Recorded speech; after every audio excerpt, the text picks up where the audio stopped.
Joining us now is Kevin Munoz. He is a senior spokesperson for the Harris campaign. Kevin, always great to see you. Nice to speak with you, sir. Thanks for being back with us here on the Hill. Thanks for having me, Blake. You got it. So let's get into it. Your campaign is trying to court Latino voters. Here's some numbers on Hispanic voters recently. 2016, 2020 exit polls show that the Democratic presidential candidates at the time got basically about 2/3 support. The New York Times poll that came out earlier this month showed Kamala Harris only getting 56% Hispanic support. Why is that in the campaign's assessment? Well, look, thank you for having me again. And look, the last two polls I've seen when it comes to Latino voters is that we're about at those 2020 levels. At the same time, I don't think this is a campaign that rides the roller coaster as much as it does the work that matters to reach these undecided voters in this final 2 weeks. Look, Latino voters are looking for somebody that is going to create good paying jobs, invest in their small businesses, create safer communities, address affordable housing. And that's exactly what we did today with launching a new policy plan that's really focused on answering a simple question. Who is fighting for you in those issues? We know that this is a policy agenda that is popular, and we just have to put in the work, and that's not what Trump is really doing. So I'm looking at the poll from the New York Times, Hispanic voters, whose policies helped or hurt you? President Biden's policies. Hispanic voters say only 22% say it helped them. Donald Trump's policies, Hispanic voters, 35% say it helped them. They're saying right now that the last presidential administration helped them more than the current administration. Is that one of the reasons why we're not seeing President Biden alongside Vice President Harris out on the trail right now?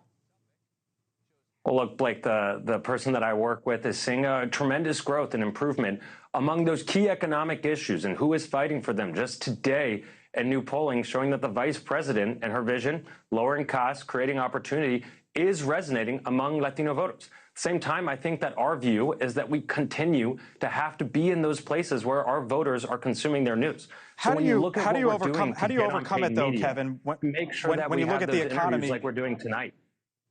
When you look at the economy, 20% of Hispanic voters say it's only excellent or good. 80% describe it as fair or poor. That's the number one issue. So I hear you, but I guess what I'm getting at is, can it cut through when this constituency is clearly saying that they are not benefiting from it?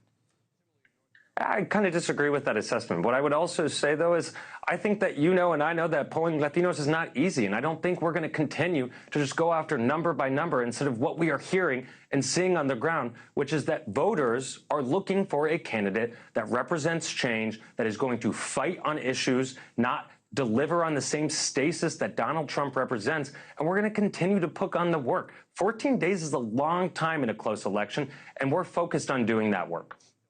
All right, let me take you broader here for a second.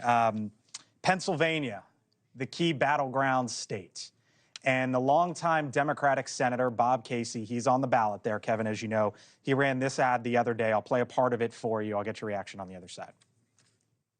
Casey bucked Biden to protect fracking, and he sided with Trump to end NAFTA and put tariffs on China to stop them from cheating. So in that ad, he's saying, I'm bucking Biden. Donald Trump was right on certain things. He describes himself as an independent. He doesn't mention Vice President Harris at all. Does that not hurt your candidate when that is the message in the key state of Pennsylvania from the top Democrat in Washington on the ballot there? Well, Blake, I think we've long said that every candidate's going to run their own race, and I think that the vice president is running a race that matters to a lot of Pennsylvania voters. When you look at what she has accomplished to bring back manufacturing to the state, when she talks about the fact that she's lowering prescription drugs, and I think we got to run the race that we're running against. And here's the reality, Blake. Donald Trump shipped jobs abroad and lost jobs for the state. Donald Trump did nothing to address those real issues that matter to the Commonwealth of Pennsylvania, and we're going to continue to drive that contrast, especially when it comes to an issue that you just mentioned, abortion rights. And I think we have to continue to cement that contrast in the race that we are running. Okay, let me leave you with this, Kevin. We learned today that Donald Trump is going to be doing the Joe Rogan Experience, the #1 podcast in this country. Vice President Harris did call her daddy, as you know, a week or so ago. Is there a possibility that Vice President Harris does the Joe Rogan podcast, or is that door closed at this point in time? I have no new interviews to say, but obviously she just taped 2 big interviews. I'm really excited about the one she did today on Telemundo, and I think we're going to have more interviews throughout this final stretch to make sure we meet those voters. Thank you for watching, and make sure you go to joinnn.com to find NewsNation on your television provider. And don't forget to click the red subscribe button below to get more of NewsNation's fact-driven, unbiased coverage.